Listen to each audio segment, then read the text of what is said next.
Welcome to another episode of Talking College Football with JJ Kitchen. Of course, I am your host, JJ Kitchen. So another good episode today. We got ourselves a good one.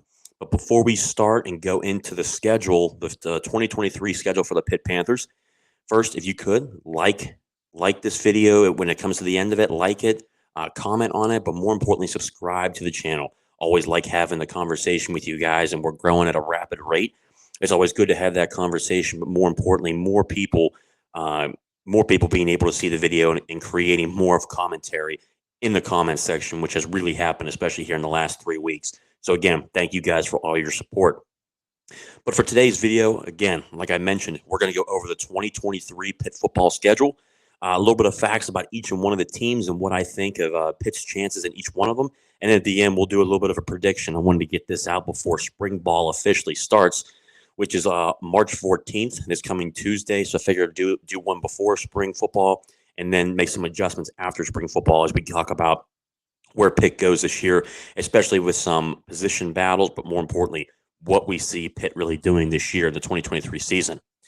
So for starters, to lead off, you look at the 2023 schedule for Pitt, and, it's the first year of no divisions. The Coastal Division and the Atlantic Division are no more, which is a very cool thing. I think, to be honest with you, it was always cool winning a division title, especially in the Coastal. And in the Atlantic, I can see a bunch of friends I have, especially whether it's the Clemsons, NC State, Wake Forest, know a bunch of them. They loved it too, being able to win a division title. And really, when you look at the conference as it is, if there was divisions or there were not divisions, the ACC championship game would have been the same. So when you look at it, it didn't really make a difference if there's conferences or not. But here's why. One of the reasons I do love the no divisions for this conference. One, you've got a number of great teams in this conference. And obviously we're in the world of conference realignment, what goes on. The ACC. Everyone's talking about the ACC. Florida State, Clemson, are these teams going to leave? What I can tell you is this: those teams aren't going anywhere anytime soon. And if anything, we're going to have a look in here in the next couple of years with ESPN, potentially even renegotiating the terms in terms of distributions. The grant of rights will still stay the same until 2036, which will always be a burden. But the grant of rights is really to keep these teams there. And, I look at this conference and you look at the teams that are here. It's very cool when you have one division, and you have, and in this case, each team will have three teams that they'll face every single year for 4 years, and then the ACC will switch it up. In terms of Pitt, they're going to have Boston College, Syracuse, and Virginia Tech. So obviously, people would some, especially outside the ACC, some would consider obviously Syracuse and Pitt being a rivalry. I would think more of basketball than it is football. Certainly Pitt fans consider Virginia Tech a rival in the ACC. Another one would be Miami, but unfortunately they're not one of the 3 teams, and they're not on the schedule this year. But Miami is definitely one of those rivals. But also, too, UNC. UNC is not a part of those 3 teams, but they are on the schedule this year, which is a really good thing. But when you have Boston College, Virginia Tech, and who did I just say? Syracuse, the other team. It's not a bad slate. It kind of works out into Pitt's favor, especially where Syracuse had an early run this past year, but really they struggled, especially in the last 6 games, going 1-5, and we'll talk about them a little bit. But you also look at Virginia Tech, where they are right now, and just not a very good football program, but a strong brand and tradition of what they have, especially in the beginning. Especially Enter Sandman. When they enter their stadium. But you look at those schools, and then Boston College, again, a rich tradition. They've really struggled, especially in recent years.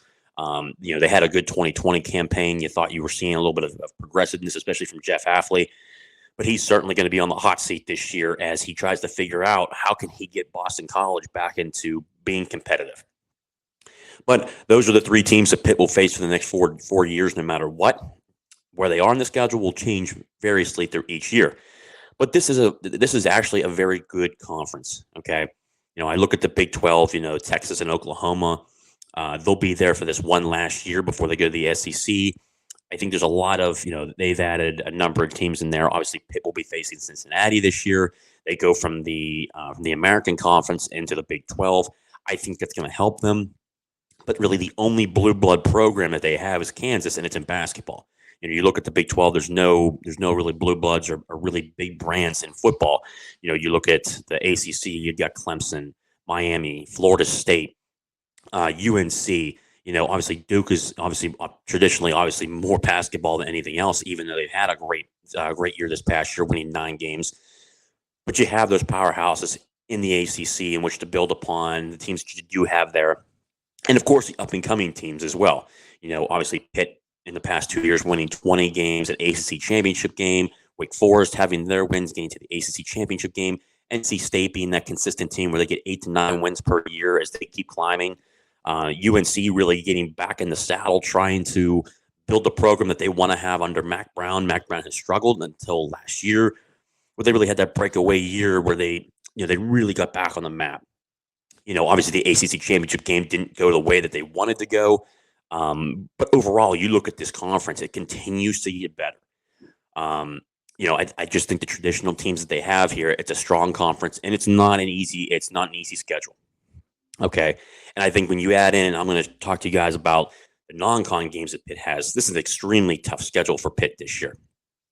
But as we start off, the first game of the year, personally, I'm a guy that I like to have that one game where it's an FCS opponent just to see where is your football team after fall camp. I think the first game of the year, no one really knows what the teams are going to look like, what potentially where the strengths and weaknesses are of a team until they're actually in a game, in a stadium with fans there. It changes the dynamics of everything. So the first game that Pitt has is going to be against Wofford. Wofford last year going 3-8. They fired their head coach, who was originally the former defensive coordinator of Pitt, Josh Conklin.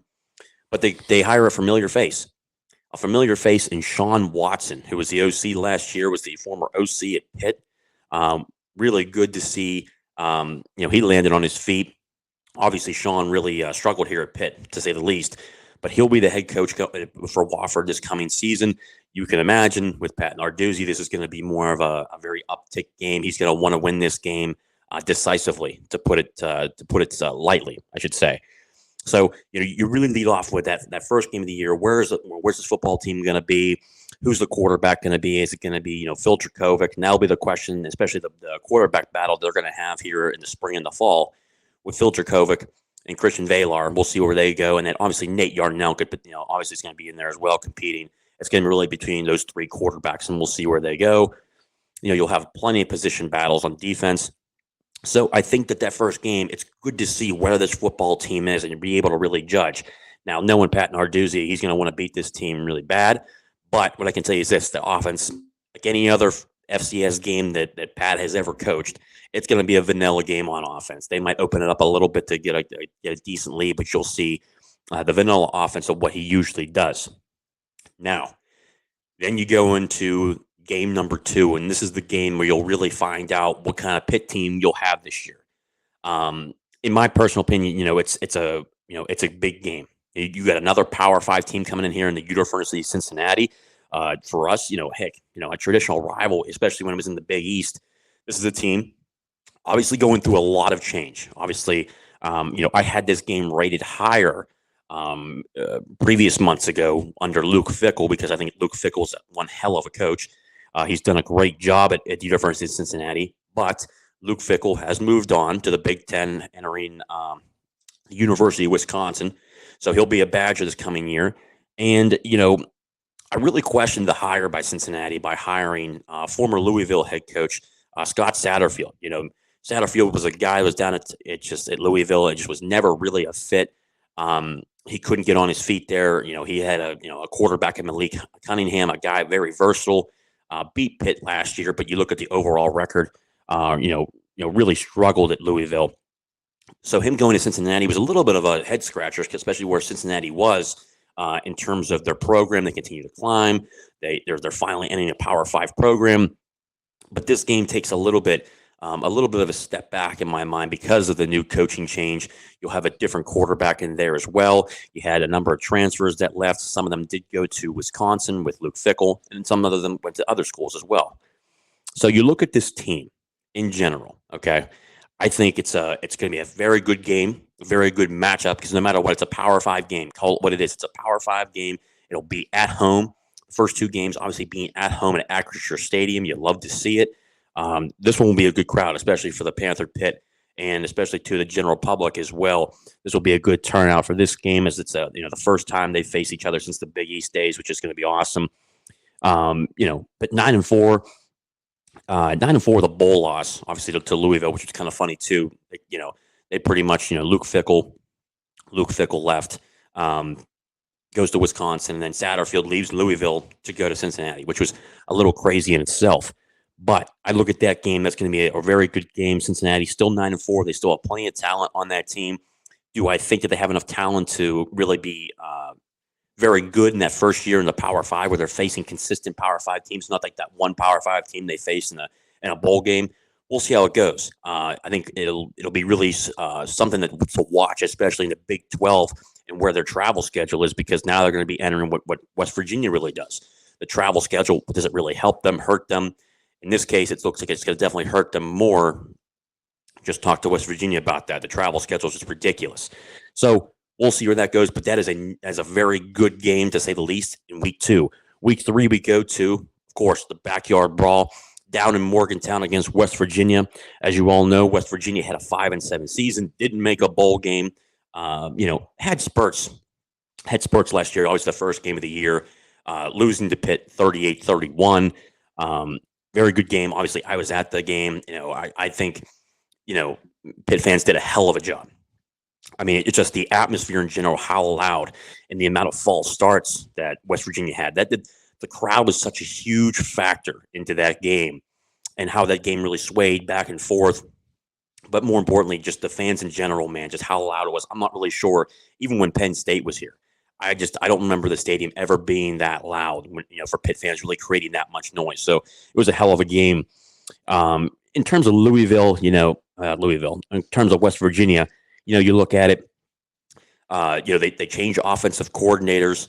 That's a big step. I think that, and I've talked to a number of West Virginia people, and they looked at it and said, Graham Harrell, was he the guy that, they really thought about, as a spread offense? I think that kind of goes back and forth a little bit. I think that has a lot to do with Neil Brown and what he wanted to do, and then what the offense wanted to really look like. And you had, Graham Harrell trying to open it up a little bit, but then you had Neil Brown arguing a little bit to see where they really went on to take that offense. It just didn't work. And you kind of want to watch changing offensive coordinators year after year after year.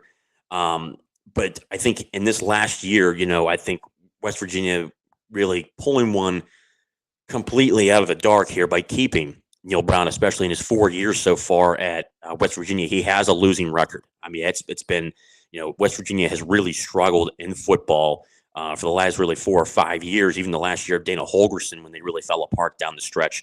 So you look at West Virginia, no matter what, it's the backyard brawl. I really am one to look at this game home or away. You're going down there. It's the first time the game's been down in Morgantown for almost a decade now, if not more than a decade, I think. So I think it's 2012 or 2013 we were down there. I'd have to check that. But, I mean, we look at it pretty much a decade. That game will be obviously packed. Pitt coming into town, it will really help pack West Virginia Stadium. But it's going to be one heck of a game. I think that game, depending upon what this team looks like in the first 2 weeks, we'll have an idea of what we're looking at. And obviously, too, Pitt's going to have a good bit of tape. For West Virginia, West Virginia faces in the week 1, they're going to Happy Valley to face Penn State. That's going to be a lot of film on that tape, for Pitt to look at and see who the starters are, what kind of offensive concepts. Is going to be more of Neil Brown, which in my opinion, I really think it is. West Virginia promoted Chad Scott, the running back coach. He's been a good recruiter for West Virginia.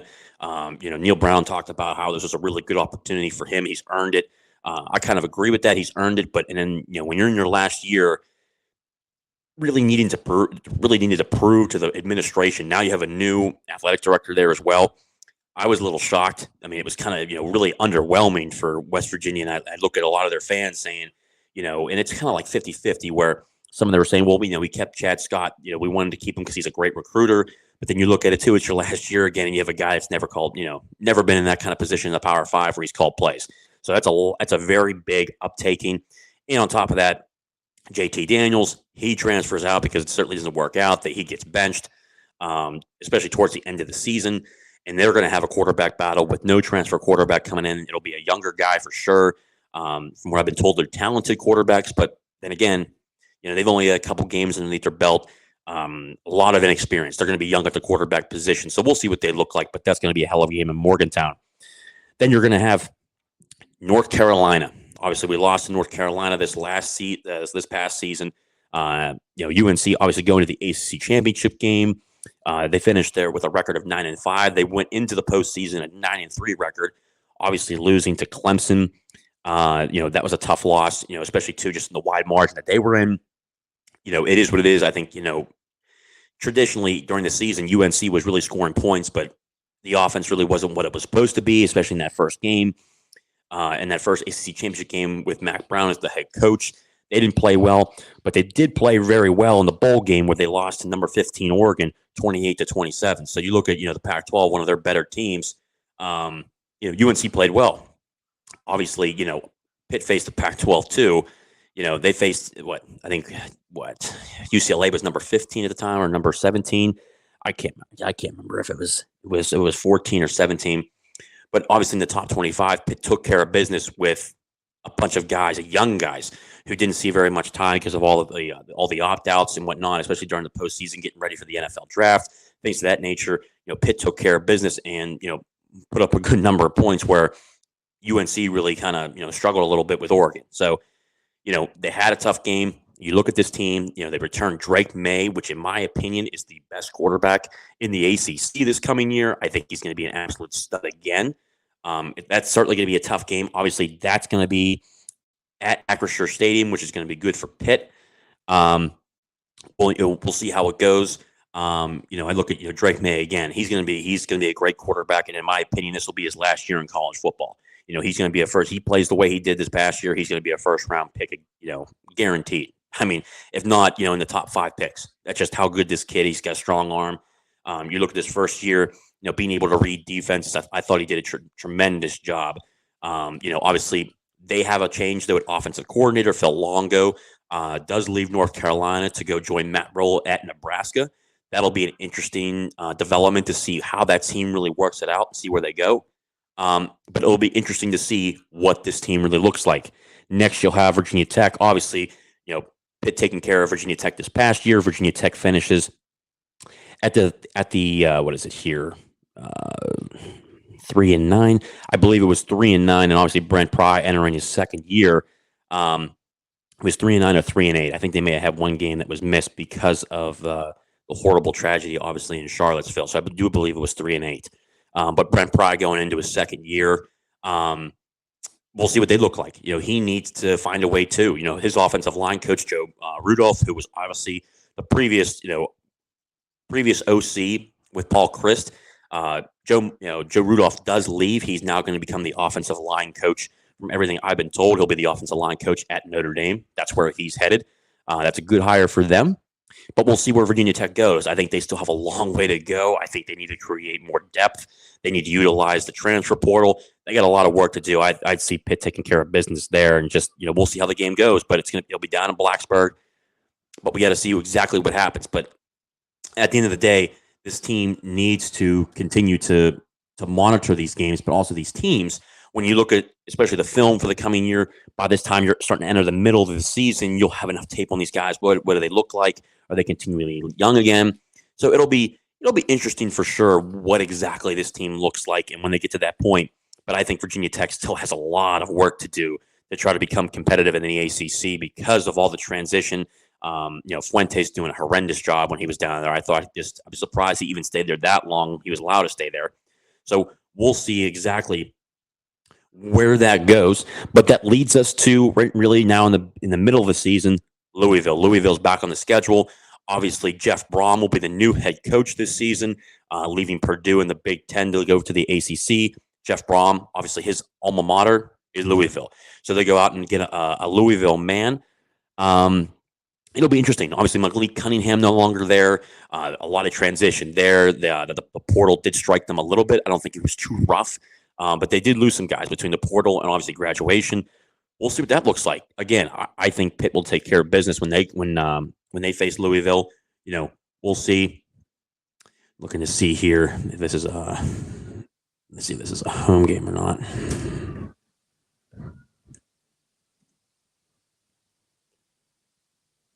Let's see what we look like here.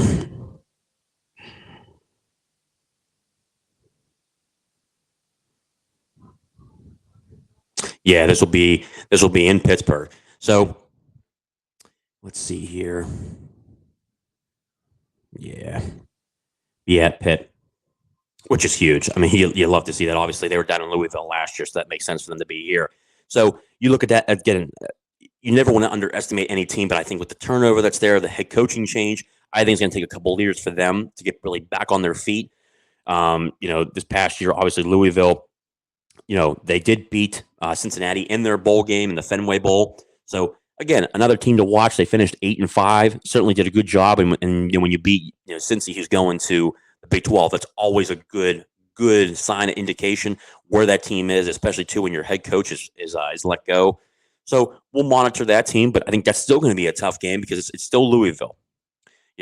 Louisville this past year obviously beats us. I think the quarterback play was horrendous in that game. There were a multitude of mistakes.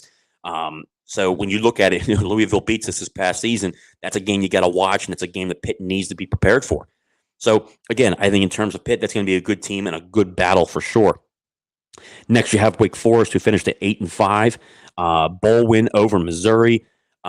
Major loss, obviously, they lose Sam Hartman.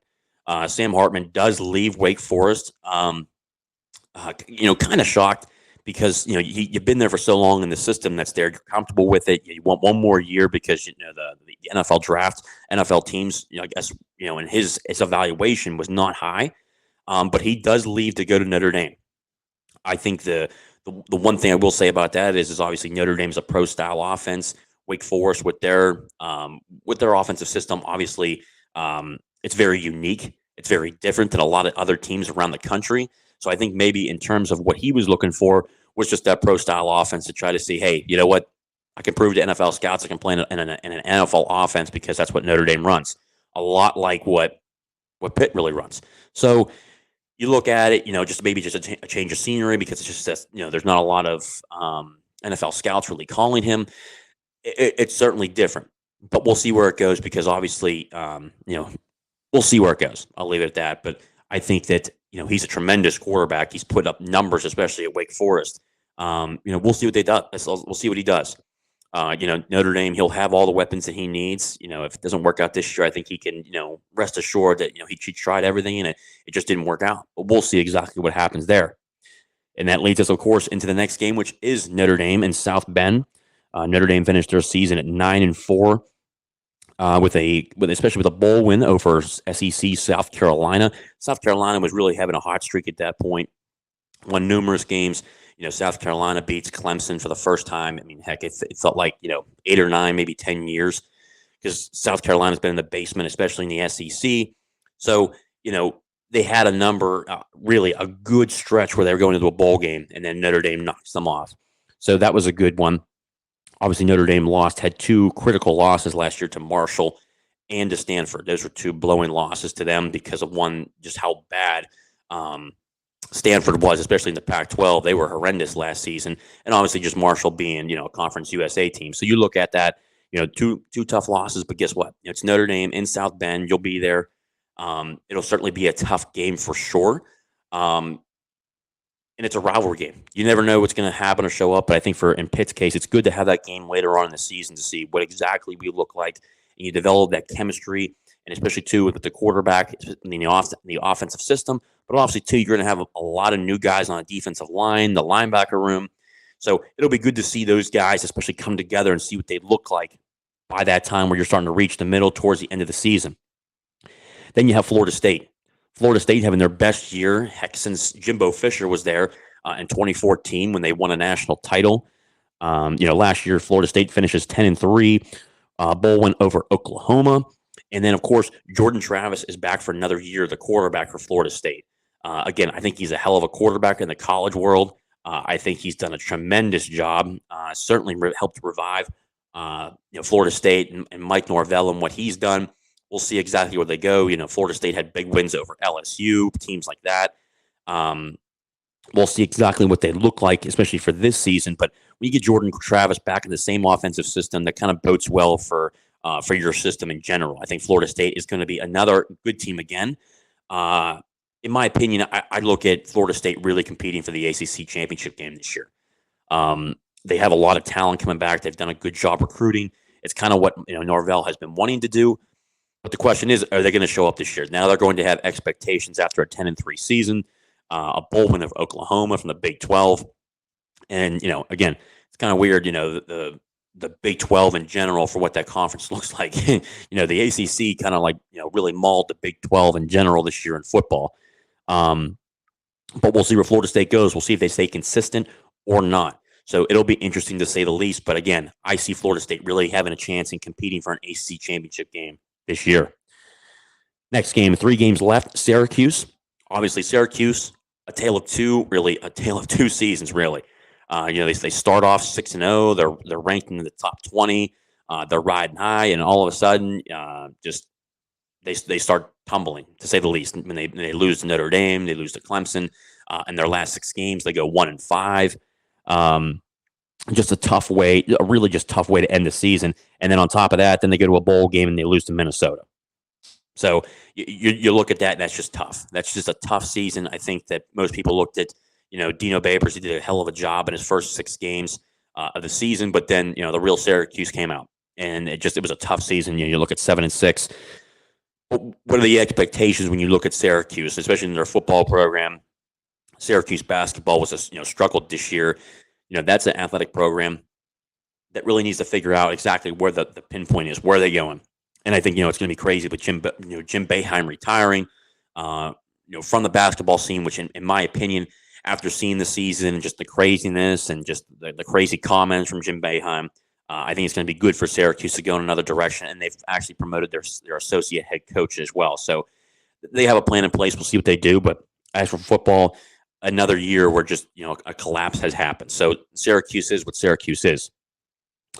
Second to last game of the season, Boston College. Obviously Phil Drakovic's old school, was there for 3 years. Had a lot of injuries this past year. And then you look at a guy, the quarterback there behind Dracovic, who eventually took over as a starter due to injuries from Dracovic, and that was really Moorhead. We'll see what he does this year. The staff is pretty much, from what I've been told, stayed the same. There might have been a couple of additions or subtractions. I'll have to take a look for sure. But obviously, Boston College at 3-9 last year, just a really, really bad season. Obviously, they had losses to teams, dumpster teams like Rutgers in the Big Ten. You can't have that. So, can Jeff Hafley really try to figure this stuff out? Because, in my opinion, I think he's kind of going to be on the hot seat this year, because he's got to figure out how to do something to get this team back on track. When you're at least close to a bowl game, you can have a fighting chance. But I think, at Boston College, making a bowl game is clearly a very reachable goal, but also one of their main goals for sure.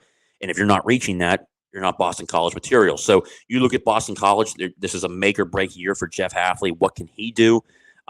Personally, I think Jeff Hafley's a hell of a coach. If he doesn't do well this year and he does get let go at Boston College, he'll have a job in a heartbeat, because he is that great of a coach and a recruiter. But I kind of hope he does do well there, because, he was on the Pitt staff many years ago under the Dave Wanstead era. We had plenty of good coaches there. Jeff Hafley was on that staff when Frank Signetti was there as well. So you always want that guy to do well. I kind of hope he does well and turns around the tide. But, we'll see. He's got an uphill battle there for sure. Obviously, Dracovic leaves there. They feel good about Moorhead. And then you look at guys like, their best receiver in Zay Flowers. He goes to the NFL draft. So we'll see who all they have there. It'll be fun when that time comes to get somebody on here to talk about Boston College and where they are. So it'll be interesting for sure. But that's a game I think Pitt, just from this past season to where they are going into this season, I think Pitt should be able to take care of business there. And lastly, Duke. Now, this was the first year under new head coach Mike Elko, and in my opinion, I think it was easily the best job in coaching in the ACC. Duke finished the season 9-4 with a bowl win over UCF. Another team going to the Big 12. We'll see what UCF does with Gus Malzahn still there. Can they adjust to the Power 5 schedule? So, but Mike Elko, man, 9-4. just a tremendous job. Obviously, they came here to Pitt and to Acrisure Stadium. That was a cold, cold game. I mean, it was ridiculous. Like, I couldn't even sit outside. Thank God I was in the club because I would have had to leave that game. It was so damn cold. But it was really cool to see Duke really make that jump and see what kind of team they were looking to be. So that's going to be, I think, a tougher game because he's going to continue to get better. The offensive coordinator, Kevin Johns, down there, I think he's a tremendous coach too. Did a great job mentoring their quarterback down there, making them very aggressive through the passing game and the run game. And a team that had multiple really big-time wins this year. So we'll see exactly what that looks like. And let's see. That's it. Those are the 12 games for sure. And now I'm going to go on each one of these teams and really just give a prediction before spring ball. So first, Wofford. Obviously, I have Pitt winning that game. Pitt better win that game. Pitt doesn't win that game. Holy hell, we're in for a tough year. But I am like 99.9% sure Pitt wins that game, especially for how bad the Terriers were last year. And they need a lot to happen for them to be even remotely competitive this year. Also, too, that the hire Sean Watson was a little bit of a strange one. You would have thought the Wofford Terriers would have picked someone up that was a potential up-and-coming guy, younger guy, more enthusiasm, things of that nature. But hey, they went with Sean Watson. Good luck to them. But I can assure you, Pitt's going to want to clobber them in that first game of the year. The second game of the year, Cincinnati. It's going to be a tough game. It's at Acrisure Stadium. I have Pitt winning that game, so Pitt will be 2-0. Third game of the year, the backyard brawl. Another game that's going to be competitive. I think there's a number of changes on both sides for both teams. But as I stand here right now, I feel very confident about Pitt going in that game, and they're going to beat the West Virginia Mountaineers, going to 3-0. That leads into our fourth game. UNC comes up here to Acrisure Stadium. I think this is going to be a tough game for Pitt. I think Drake May is going to just again be an absolute stud this year. He's a first round quarterback, a top 5 pick. We'll see what UNC's defense looks like because obviously they lost some guys, especially to the portal. Can they improve? Because obviously their defense was really the heartache of their team last year. Do I think they make dramatic jumps? I don't think they'll make major strides, but I think their offense does get better. Even though they have a different offensive coordinator, we'll see what that system looks like. But I just think with the Drake May persona and the guy and how well he is as a quarterback, just really our luck with UNC. Obviously under Narduzzi, down in Chapel Hill, they've never won down in Chapel Hill. Multiple times now Pitt has won up here, but I'm going to have that as a loss at this point before spring ball even happens. So right now I have Pitt at 3-1. Then they go to Virginia Tech. Virginia Tech will be a good one. That'll be down in Blacksburg. I think it's going to be a win for Pitt. I just think Virginia Tech's got a really tough sledding. I just think that they're nowhere near where they need to be, and Brent Pry needs a little bit of time. They need to be patient down there because Justin Fuente just killed that program. Then you go to Louisville. Louisville, obviously being here in Pittsburgh, I have Pitt winning that game. I think just the coaching change in general. Jeff Brom's a guy that's going to be running a completely different offense than what Scott Satterfield ran. There's no Malik Cunningham this year. They had transfer portal additions, but major subtractions. So at this point, I got Pitt winning that football game. Now Wake Forest, that'll be down there in North Carolina. For Wake Forest, I think with the subtraction of Sam Hartman will be a big one. I think it's a big change when you change quarterbacks.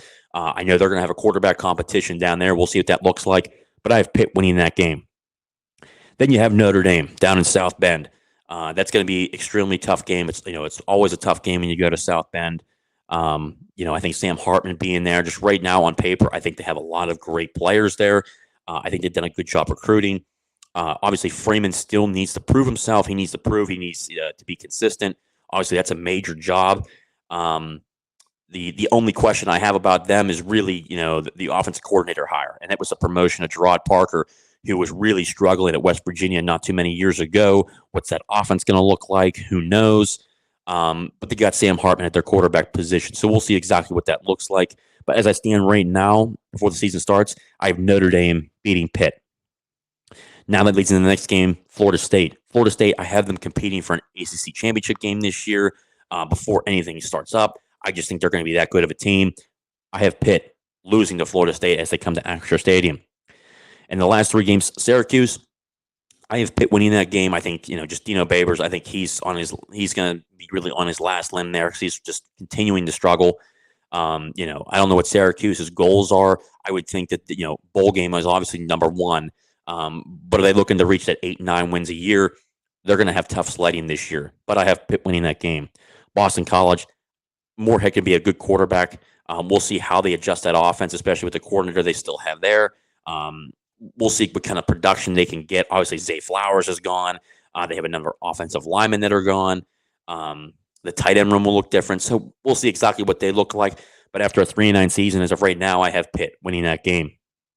And lastly, Duke. I just think Pitt's done a good job facing Duke. They've had good luck within the history of them. I think Duke will continually be a good team again, but it's not going to be enough for Duke. I have Pitt winning that game.